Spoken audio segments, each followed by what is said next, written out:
మనకి tail gate open కి power tail gate open just మనం ఏంటంటే ఆటోమేటిక్ గా ఓపెన్ అవుతుంది. బట్ ఇది స్లోగా ఉంది. యాక్చువల్గా కిడ్స్ కి నేనైతే మేల్ అనుకుంటున్నాను, కొంతమంది డిసడ్వాంటేజ్ అంటున్నారు, బట్ నాకైతే డిసడ్వాంటేజ్ కాదు. సో ఇది టోటల్ ఓపెన్ కాదు. సో టోటల్ ఓపెన్ కావాలంటే మళ్ళీ మాన్యువల్ గా మనం ఈ విధంగా పుష్ చేయాలి. సో 620 లీటర్స్ మనకి బూట్ స్పేస్ వచ్చింది, చాలా స్పేషియస్ గా ఉంటుంది. మామూలుగా బూట్ స్పేస్ లో మనకి లగేజ్ ఎక్కువ అయింది అనుకోండి, దీన్ని ఎక్కడ పెట్టాలో ఇబ్బందిగా ఉంటుంది, ఎలా పెట్టాలి, ఇక్కడ పెట్టాలి, ఎలా పెట్టాలి. బట్ ఇక్కడ ఒక ఫెసిలిటీ మనకి ఇచ్చారు. దీనివల్ల ఏంటంటే ఈజీగా దీన్ని ఇలా అడ్జస్ట్ చేసేయచ్చు. సో దానివల్ల మనకి ఆ ప్రాబ్లం అయితే రాదు, అది పోతుంది, ఎలా ఏం చేయాలి అనే ప్రాబ్లం అయితే మనకు రాదు.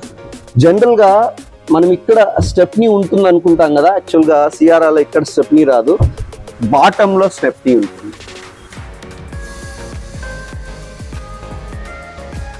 ఇక్కడ మనకి యాక్చువల్గా సిఆర్ఆర్లో హైలైట్ స్పీకర్స్ అనమాట. మనకి ఓవరాల్ గా 12 స్పీకర్స్ ఉంటాయి. ఇక్కడ కూడా ఒక స్పీకర్ ఇచ్చారు, JBL స్పీకర్.